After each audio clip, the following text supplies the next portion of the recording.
नमस्कार। तो आज हम सब जासूस बनने वाले हैं और एक ऐसी पहेली को सुलझाएंगे जो हर बिजनेस को परेशान करती है। जी हाँ, हम बात कर रहे हैं कन्वर्जन फनल की गुत्थी की। देखिए, हर बिजनेस, चाहे वो कोई बड़ा B2B सॉफ्टवेयर बेच रहा हो या फिर एक छोटा सा ऑनलाइन कोर्स, हर कोई इसी सवाल से जूझता है।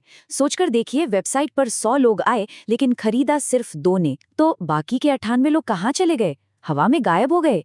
बस यही वो रहस्य है जिसकी आज हम तह तक पहुंचने वाले हैं। अब इस रहस्य को सुलझाना है तो सबसे पहले हमें क्राइम सीन को समझना पड़ेगा, है ना? और हमारा क्राइम सीन है मार्केटिंग और सेल्स फनल। ये असल में वो पूरा रास्ता है जिस पर चलकर कोई अनजान इंसान एक पक्का ग्राहक, मतलब एक लॉयल कस्टमर बन जाता है। एक बात समझिए, असल में प्रॉब्लम फनल में नहीं है, प्रॉब्लम है उसके अंदर छिपे हुए लीक्स में। जैसे किसी पाइप में छेद हो जाता है ना, वैसे ही एक लीकी फनल का सीधा मतलब है कि पैसा और मौके दोनों बह रहे हैं। तो चलिए फटाफट इन लीक्स को ढूंढते हैं और उन्हें बंद करते हैं। ठीक है, तो अब जरा इसमें गहराई से उतरते हैं। देखिए, किसी भी जासूसी का पहला नियम क्या होता है? एक नक्शा तैयार करना। और यहाँ हमारा नक्शा है कस्टमर का पूरा सफर। ये सफर ना कई पड़ावों से होकर गुजरता है।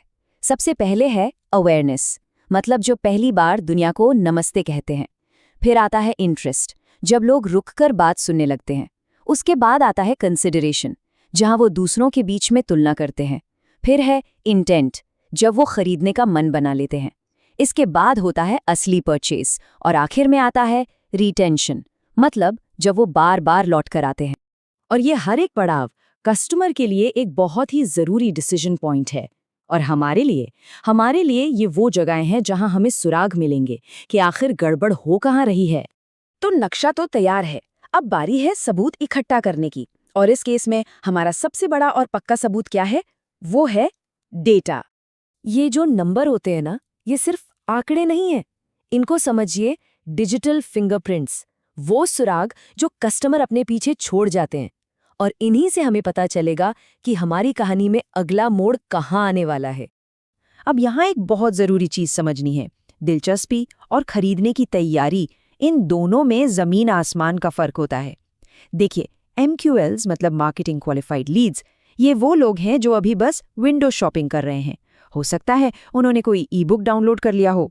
लेकिन SQLs मतलब सेल्स क्वालिफाइड लीड्स, ये वो लोग हैं जो लगभग अपना बटुआ निकालने के लिए तैयार हैं और सीधे सेल्स टीम से बात करना चाहते हैं।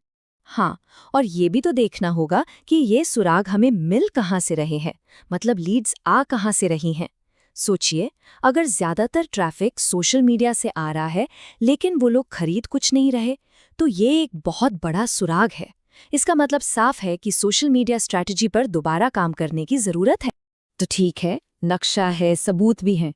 अब वक्त है एनालिसिस का, विश्लेषण का। हमारा एक ही मकसद है, उस एक कमजोर कड़ी को ढूंढना जहां से सबसे ज्यादा कस्टमर्स गायब हो रहे हैं। तो अब हमें अपने डेटा से सिर्फ एक सवाल पूछना है, एक बहुत जरूरी सवाल। भाई ये बताओ कि फनल का कौन सा हिस्सा सबसे खराब परफॉर्म कर रहा है और उसे ठीक करने के लिए हमें क्या बदलना होगा। और बस यही मिलता है हमें हमारा आहा मोमेंट, वो एक पल जब केस सुलझता हुआ नजर आता है। जब हम डेटा में देखते हैं कि कंसिडरेशन से इंटेंट स्टेज पर जाते जाते कन्वर्जन रेट 75% से सीधा धड़ाम से 15% पर आ गिरा। बस मिल गया हमारा मुख्य संदिग्ध। अब सारी छानबीन यहीं पर होगी। कमजोर कड़ी तो मिल गई, लेकिन अब अगला सवाल है, क्यों? आखिर ऐसा हो क्यों रहा है? वजह अक्सर इन आम दोषियों में से ही कोई एक होती है। क्या कंटेंट कंफ्यूजिंग है, या वेबसाइट पर खरीदने का प्रोसेस इतना लंबा और मुश्किल है कि लोग छोड़कर चले जाते हैं? कहीं ऐसा तो नहीं कि दाम और वैल्यू का मेल नहीं बैठ रहा, या फिर टीम सही समय पर फॉलो अप ही नहीं कर रही? चलिए अब इस पूरी जासूसी को अंजाम तक पहुंचाते हैं। सबूत हाथ में है, वजह भी लगभग पता चल चुकी है। अब बारी है एक ठोस एक्शन प्लान बनाने की। देखिए, एक अच्छा प्लान सिर्फ अंदाजों पर नहीं चलता, वो प्रॉब्लम को सीधा एक टेस्ट किए जा सकने वाले सोल्यूशन से जोड़ता है।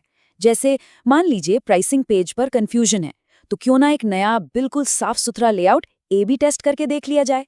इससे क्या होगा, हम डेटा के बेस पर फैसला ले पाएंगे, सिर्फ अपनी पसंद नापसंद पर नहीं। एक बात हमेशा याद रखिए, मकसद अंधेरे में तीर चलाना बिल्कुल नहीं है। मकसद है छोटे छोटे सोचे समझे एक्सपेरिमेंट्स करना। ये बदलाव आपकी मैसेजिंग में हो सकते हैं, टारगेटिंग में हो सकते हैं, या फिर सीधे सीधे यूजर के एक्सपीरियंस में भी हो सकते हैं।